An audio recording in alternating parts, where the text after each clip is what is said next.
moni nde zachitika dzulo ndege imachoka ku Heathrow Airport kupita ku Singapore inanyamula anthu 140 ulendo wabwinobwino wa masiku onse wa routine. Anyamuka yafika pa level imene imafunika kukhala kuti anthu atakasuke inali 37,000 feet.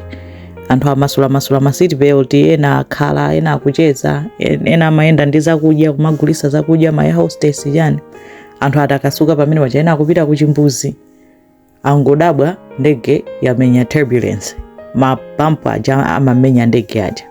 Mabampu ake aja udabwisa aja kuti hey, akuti kenako angomenya mabampu pang'ono pamalo otchedwa Muama, ndege chankungamba kugwa. Mosadziwika bwino nde inavunga anthu amene sanali ma seat belt aja kwamenyesa mu ceiling, ma ceiling wena paboka ena atani kugwera uko anthu avulala kwambiri.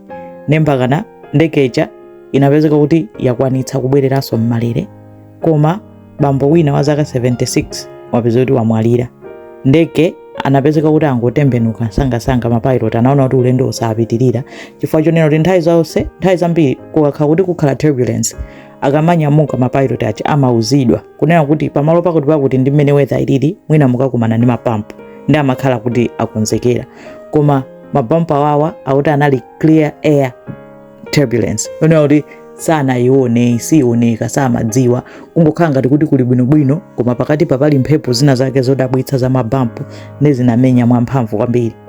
Koma ndege ija yapezeka kuti anatembenuka sanapitirirenso kupita ku Singapore, akatera ku Bangkok, emergency landing ku Bangkok. Ndi aku Thailand aku Bangkok nawo sagwira ntchito kuthamanga pamene pajapa kuthandiza anthu kupulumutsa anthu. Ndege yatera bwinobwino.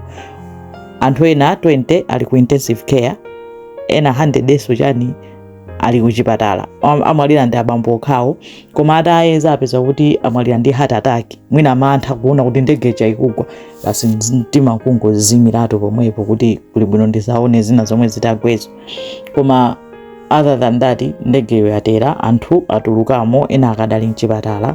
Kankhani kungoopsa chonchi palibe amene amafuna kukumana ndi zoterozo. Ndi zomwe zikuchitika kunjaku zikomo kwambiri.